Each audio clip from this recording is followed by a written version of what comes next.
कहानी के शुरू में दिखाया जाता है कि एक फैमिली बीच पर मजे कर रही है।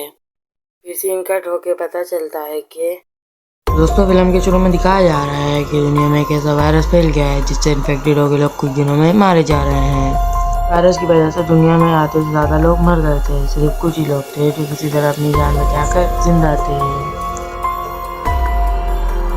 और इन्हीं में से थे ये 4 लोग जिनके नाम है ब्रेन का छोटा भाई डैनी, कैट और ब्रेन की गर्लफ्रेंड बॉबी। ये लोग सिटी की तरफ जा रहे थे, लेकिन तभी ब्रायन को आगे रोड पे एक कार खड़ी हुई दिखाई देती है जिसके मालिक का नाम था फ्रैंक। इसे देखकर ब्रायन अपनी कार की सारी खिड़कियां ऊपर कर लेता है क्योंकि उसे डर तो था कि ये आदमी इन्फेक्टेड ना हो। फ्रैंक उनसे कहता है मेरी गाड़ी का फ्यूल खत्म हो गया है, प्लीज़ मुझे थोड़ा सा फ्यूल दे दो और मेरी बेटी भी मेरे साथ है, हो सके तो कुछ खाने के लिए भी दे दो। ब्रायन उसे कुछ भी देने से साफ मना कर देता है और कहता है अपनी गाड़ी रोड से साइड करो और हमें जाने दो। वो भी ये देखकर ब्रायन को उनकी मदद करने के लिए बोलती है, लेकिन ब्रायन साफ साफ मना कर देता है। और जब उन सब की नज़र उसकी बेटी पर पड़ती है तो उसका मास्क खून से सना हुआ था। इसका साफ साफ मतलब यही था वो इन्फेक्टेड है। और तभी ये देखकर ब्रायन वहाँ से भागने लगता है। फ्रैंक उन पर एक औजार से हमला कर देता है जिसकी वजह से उसकी गाड़ी डिसबैलेंस हो जाती है, लेकिन वो किसी तरह अपनी गाड़ी को बचा के आगे निकल जाता है। ब्रायन वहाँ से निकल तो गया था, लेकिन इस लड़ाई में उसकी गाड़ी की फ्यूल पाइप फट गई थी। इस वजह से उसका फ्यूल अब रोड पर गिरता जा रहा था। इसी परेशानी के चलते उनको आगे जाकर अपनी गाड़ी रोकनी पड़ती है। और तभी ये लोग अपनी कार से बाहर निकलते हैं और देखते हैं दूर दूर तक इनकी मदद करने वाला कोई भी नहीं था। तभी ये लोग सोचते हैं कि ये लोग अपना बचा हुआ फ्यूल लेकर फ्रैंक के पास जाएंगे, क्योंकि इस एरिया में फ्रैंक की उनकी एक उम्मीद थी जिसके पास इनको गाड़ी मिल सकती थी। और तभी ये लोग अपनी सारी ज़रूरत का सामान लेके निकल जाते हैं, मास्क, फ्यूल और वगैरह वगैरह। फ्रैंक भी यहाँ इनको वापस आता हुआ देखकर समझ जाता है कि इन लोगों को मेरी गाड़ी चाहिए। फ्रैंक उनसे कहता है कि मैं तुम्हें अपनी एक कार तो दे दूंगा, लेकिन मेरी एक शर्त है। मैंने न्यूज़ पर देखा है कि डॉक्टर ने इस बीमारी का इलाज ढूंढ लिया है और वो शहर में है, इसलिए हम सभी लोग सबसे पहले शहर जाएंगे। ब्रायन यहाँ पर फ्रैंक से कहता है ऐसा कुछ भी नहीं है, तुम गलतफहमी में हो।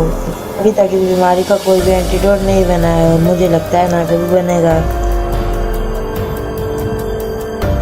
यहाँ पर फ्रैंक उनसे कहता है कि देखो अगर तुम्हें मेरी गाड़ी चाहिए तो तुम्हें मेरी बात माननी होगी। उसके बाद ये फ्रैंक की बात को मान जाते हैं और ये सब लोग फ्रैंक की गाड़ी को अच्छे से सैनिटाइज करते हैं और फ्रैंक और उसकी बेटी को सबसे पीछे वाली सीट पर बिठाते हैं और उसके आसपास शीट लगा देते हैं ताकि इन्फेक्शन उन तक ना पहुंच सके। तभी ये लोग सिटी की तरफ निकल जाते हैं। रास्ते में चलते चलते एक और गाड़ी दिखाई देती है जिसे देखकर फ्रैंक अपनी गाड़ी को रोक देता है कि ब्रायन को ये पता था कि उस गाड़ी के अंदर कुछ ना कुछ तो पेट्रोल हो गई। उसके बाद ब्रायन और रेनी पेट्रोल लेने के लिए उस गाड़ी के पास जाते हैं। रेनी यहाँ जाकर गाड़ी का दरवाज़ा खोलता है ताकि उसके अंदर से वो चाबी निकाल सके। अब उसने दरवाज़ा खोला तो उसे अंदर एक इन्फेक्टेड आदमी दिखता है जो कि शायद से मरा हुआ है। रेनी बड़ी खामोशी से उस गाड़ी की चाबी को निकालने की कोशिश कर रहा था, लेकिन तभी उस आदमी की आँख खुल जाती है। लेकिन तभी वो इन्फेक्टेड आदमी कुछ कर पाता उससे पहले ही डैनी ने कार की चाबी निकाल ली थी। और तभी ब्रायन भी वहाँ आ जाता है और ये दोनों भाई मिलकर कार से कुछ पेट्रोल निकाल लेते हैं। अब अगले सीन में हमें दिखाया जाता है कि ये सभी लोग शहर पहुँच गए थे। शहर में पहुंचकर ये लोग देखते हैं कि शहर में कुछ भी नहीं है, जगह जगह गंदगी पड़ी हुई है। लेकिन ये लोग अपनी गाड़ी को वहाँ रोकते हैं जहाँ इनको फ्रैंक ने बताया था। और तभी ये लोग गाड़ी से निकलकर अंदर की ओर जाने लगे। यहाँ पर फ्रैंक की बेटी भी उससे जिद कर रही थी कि मैं भी अंदर जाऊंगी, पर वो यहाँ रुकना नहीं चाहती थी, उसे डर लग रहा था। ये देखकर वो भी फ्रैंक से कहती है तुम टेंशन मत लो, मैं यहाँ इसके साथ रुकूंगी। अब ये सभी लोग रिसर्च सेंटर के अंदर जाते हैं जो कि पूरी तरह से खाली था। अब ये लोग वहाँ पर घूमते घूमते एक ऐसी जगह पर पहुँच जाते हैं जहाँ पे काफ़ी सारी डेड बॉडीज पड़ी हुई थी।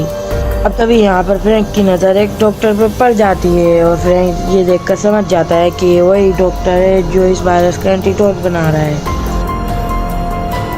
फ्रैंक यहाँ पर उससे पूछता है कि तुमने इस बीमारी का इलाज बना लिया है, अगर बना लिया है तो जल्दी से दो, मेरी बेटी की हालत बहुत खराब है, वो जल्दी मर सकती है। लेकिन यहाँ पर डॉक्टर उसे कहता है कि मैंने जो दवाई बनाई है मुझे उस पर पूरी तरह भरोसा नहीं है, मैं श्योर नहीं हूँ कि हाँ वो दवाई बिल्कुल काम ही करेगी। इस दवाई के काम करने के चांसेस 50% है। और हाँ, अगर ये दवाई गलत हुई तो पेशेंट की जान भी जा सकती है। तो डॉक्टर ने यहाँ पर कुछ बच्चों को भी रखा था, लेकिन वो दवाई बच्चों को देने जा ही रहा था। लेकिन यहाँ पर ये चीज़ देखकर ब्रायन और बाकी सभी लोग उस डॉक्टर को रोकने की कोशिश करते हैं कि अगर वो दवाई बच्चों ने खा ली और वो गलत हुई तो बच्चे मर भी सकते हैं। लेकिन डॉक्टर उनसे कहता है अगर मैंने ये दवाई बच्चों को नहीं दी तो भी ये मारे ही जाएंगे, इसलिए मैं 50% पर यकीन रखता हूँ और अगर वो 50% काम किया तो ये बच्चे बच जाएंगे। दूसरी तरफ हम यहाँ पर फ्रैंक की बेटी को देखते हैं जो कि बॉबी से बातें कर रही थी, लेकिन तभी यहाँ पर बात करते करते उसे खांसी उठी और वो वहीं पे बेहोश हो गई। ये देखकर बॉबी डर जाती है और वो जल्दी से उस बच्ची के पास आती है और उसके चेहरे का मास्क हटा देती है। जब वो बच्ची खांसती है तो उस बच्ची का खून बॉबी के चेहरे के ऊपर आ जाता है। देखकर बॉबी बुरी तरह से डर जाती है कि अब ये बात तो पक्की है कि उस खून की वजह से बॉबी आहिस्ता आहिस्ता इन्फेक्टेड हो जाएगी। वो बाकी लोग भी गाड़ी की तरफ वापस आ रहे थे। ये देखकर बॉबी जल्दी से अपने ऊपर लगा खून साफ करने लग जाती है ताकि उनमें से किसी को भी शक ना हो। यहाँ पर जब फ्रैंक अपनी बेटी को देखता है तो वो बॉबी से पूछता है कि इसको क्या हुआ है। बॉबी कहती है कि कुछ नहीं, बस इसे सांस लेने में थोड़ी तकलीफ हो रही थी। बॉबी डर के मारे किसी को कुछ नहीं बताती कि अगर इनमें से किसी को पता चल गया तो वो बॉबी को अपने साथ नहीं रखेंगे। फ्रैंक यहाँ पर जब अपनी बेटी की हालत देखा तो कुछ ज़्यादा ही खराब थी। अब उसकी बेटी ठीक से चल भी नहीं पा रही थी। फ्रैंक अपनी बेटी की हालत देखकर उनसे कहता है कि अब वो अपनी बेटी के साथ यहीं पर रुकेगा और वो उन सबको यहाँ से जाने के लिए कहता है। और ये सभी लोग भी वहाँ से निकल जाते हैं और थोड़ा कुछ दूर आने के बाद वो लोग उस गाड़ी को अच्छे से सैनिटाइज कर देते हैं और वो थोड़ा सा भी नहीं रिस्क लेना चाहते हैं कि उनको कुछ हो। और जब अच्छे से सैनिटाइज हो जाती है तो ये सब लोग डिसाइड करते हैं कि पास में एक बिल्डिंग है, ये सब वहाँ जाकर एंजॉय करेंगे क्योंकि ये लोग अपनी बोरिंग ज़िंदगी से परेशान आ गए थे। उसके बाद ये लोग बिल्डिंग में जाते हैं। यहाँ की अच्छी तरह तलाशी लेने के बाद इनको पता चल जाता है कि यहाँ पर कोई भी नहीं है। सभी ने प्लान बना लिया था कि ये सब लोग यहीं पर रहेंगे। यहाँ पर हम देखते हैं कि बॉबी की हालत भी आहिस्ता आहिस्ता करके ख़राब हो रही थी क्योंकि वो भी अब इन्फेक्टेड है। इतना सब कुछ हो जाने के बाद भी वो भी किसी को कुछ भी नहीं बताती। अगर ब्रायन जब उस एरिया के पूल को देखता है तो वो बहुत ज़्यादा ही गंदा था। वो उस डंडे की मदद से पूल को चेक करने लगा, लेकिन तभी उस डंडे के नीचे एक डेड बॉडी आ जाती है। देखकर वो बुरी तरह से घबरा गया। वो अब बस पानी में गिरने ही वाला था कि उसका छोटा भाई डैनी आकर उसे बचा लेता है, क्योंकि अगर ब्रायन उस पानी में गिर जाता तो वो भी इन्फेक्टेड हो जाता क्योंकि उस पानी के अंदर एक इन्फेक्टेड बॉडी तैर रही थी। इस तरह ब्रायन की आज बार बार जान बची। के बाद ये सभी लोग वहाँ गार्डन में जाते हैं और वहाँ पर ये लोग बहुत ज़्यादा ही मज़े करते हैं। लेकिन ब्रायन बॉबी के पास आ रहा था, लेकिन बॉबी ब्रायन को अपने पास नहीं आने देती क्योंकि उसे पता था कि अगर उसके पास आया तो वो भी इन्फेक्टेड हो जाएगा। वो ऐसा नहीं चाहती। वो बिल्डिंग बहुत ही बड़ी थी, इसलिए रात को उस बिल्डिंग के आसपास बहुत ही लोग घूम रहे थे। लेकिन यहाँ पर अचानक से कोई इनके ऊपर टॉर्च की रोशनी डालता है। ये देखकर ये लोग वहाँ से भागने लगे और ये टॉर्च वाले लोग भी इनका पीछा ही कर रहे थे। इस चीज़ से ये तो पता चल गया कि यहाँ पर इन लोगों के अलावा और कोई भी है जो इन्हें ढूंढने की कोशिश कर रहा था। तभी हम वहाँ पर देखते हैं कि यहाँ पर बहुत सारे लोग हैं जो अपनी बॉडी के ऊपर एक अलग सा सूट पहने हुए थे। उन लोगों ने अपनी सेफ्टी के लिए अपने चेहरे पर मास्क भी पहन रखे थे। लोग यहाँ पर ब्रायन और उसके सभी साथियों को ढूंढ ही लेते हैं। लोग ब्रायन और उसके साथी को मारते हैं और पूछते हैं हमारे साथ का एक साथी गायब है, क्या तुमने उसको गायब किया है? अब डैनी कहता है पूल में भी एक आदमी पड़ा है, क्या वो तुम्हारा साथी है? अब जब ये लोग पूल में देखते हैं तो हाँ, उनको पता चल जाता है कि ये हमारा ही साथी है। इन्फेक्टेड होके मारा गया। मास्क पहने हुए आदमी डैनी और ब्रायन को यहाँ से जाने के लिए कहते हैं कि दोनों लड़कियां हमारे साथ रुकेंगी। अब ब्रायन और डैनी भी कुछ नहीं कह सकते थे क्योंकि वो गन पॉइंट पर थे। अगर उन लोगों ने कुछ भी करने की कोशिश की तो वो सब मारे जाएंगे।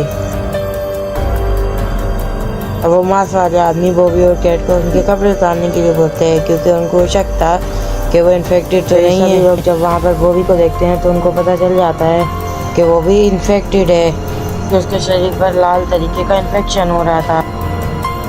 वो मास्क पहने हुए आदमी भी उन दोनों लड़कियों से डर जाते हैं और उनको यहाँ से जाने के लिए कहते हैं। उन्हें डर था कि अगर वो उनके साथ ज़्यादा देर रही तो वो भी इन्फेक्टेड हो जाएंगे। खैर, अब ये सभी लोग भी अपनी गाड़ी में बैठकर वहाँ से निकल गए। अगली सुबह हम देखते हैं कि ब्रायन और सभी लोग बॉबी से बहुत ज़्यादा गुस्सा थे। बॉबी ने किसी को कुछ नहीं बताया था, इससे इन तीनों की जान बहुत ज़्यादा खतरे में थी। थोड़ी दूर आगे जाने के बाद ब्रायन उस कार को एकदम से रोक देता है और यहाँ पर बॉबी को कार से बाहर निकलने के लिए कहता है। लेकिन ब्रायन के बार बार कहने पर भी बॉबी कार से बाहर नहीं निकलती। ब्रायन बॉबी का हाथ पकड़ के उसे जबरदस्ती कार से बाहर निकालता है। ब्रायन बॉबी से कहता है कि मैंने तुम्हें मना किया था कि उस छोटी लड़की के पास मत जाना, लेकिन तुम फिर भी नहीं मानी। उसके बाद ब्रायन और सभी लोग बॉबी के लिए वहाँ पे बहुत सारा खाने का सामान छोड़कर वहाँ से निकल जाते हैं। बॉबी उन्हें जाते हुए देखकर बहुत ज़्यादा ही रोती है कि वो लोग बॉबी के लिए नहीं रुकते, क्योंकि वो लोग अब करे भी तो करे क्या।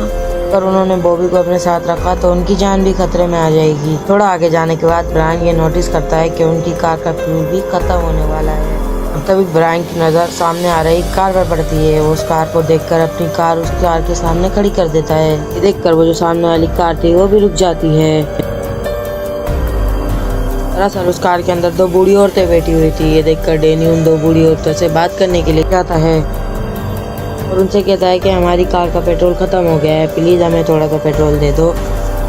देखकर वो दो बूढ़ी औरतें उन्हें पेट्रोल देने से मना कर देती है और अपनी कार को रिवर्स में भगाने लगती है। ये देखकर ब्रायन के दिमाग की सटक जाती है और वो उन बूढ़ी औरतों पे शूट करने लग जाता है। इस वजह से उस एक औरत को गोली लग जाती है और वो वहीं पे मर जाती है। इसी वजह से वो दूसरी औरत को भी बाहर निकलने के लिए कहता है, लेकिन उस दूसरी औरत के हाथ में भी गन थी और वो ब्रायन के पैर पर शूट कर देती है। लेकिन ब्रायन की फिर सटक जाती है और वो उस औरत को भी गोली मार देता है।